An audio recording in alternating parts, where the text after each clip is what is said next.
सुनाने जा रहे हैं एकदम नए तर्ज पे। कैसा लगा कमेंट में जरूर बताइएगा और ढेर सारा प्यारा से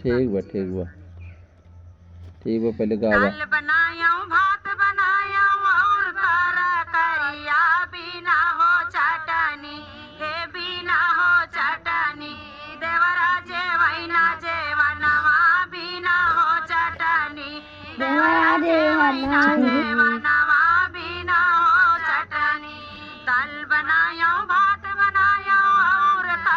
करिया बिना हो चटनी हो बिना हो चटनी देवरा जेवैना जेवनवा बिना हो चटनी देवरा जेवैना जेवनवा बिना हो चटनी कहाँ पाई देवरा हो धनिया और मिर्चा कहाँ हो देवरा ना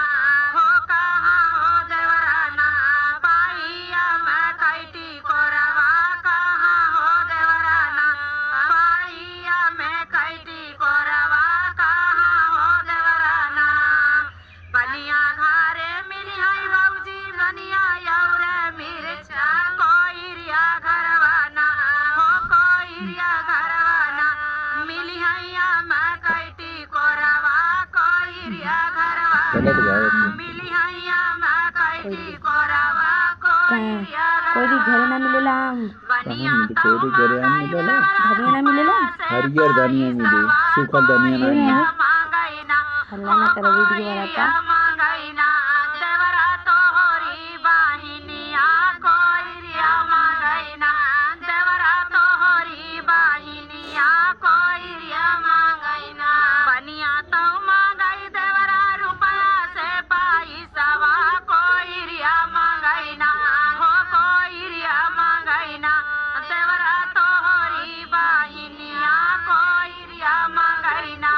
देवरा तोहरी बाहिनिया कोइरिया मांगैना दई दिया मोरी भौजी रुपया से पैसवा की दैना दियाओ ना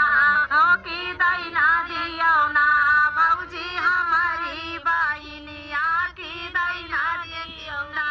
भौजी हमारी बाहिनिया की दैना दे दियो ना इतना भैया चटनी खवासा रे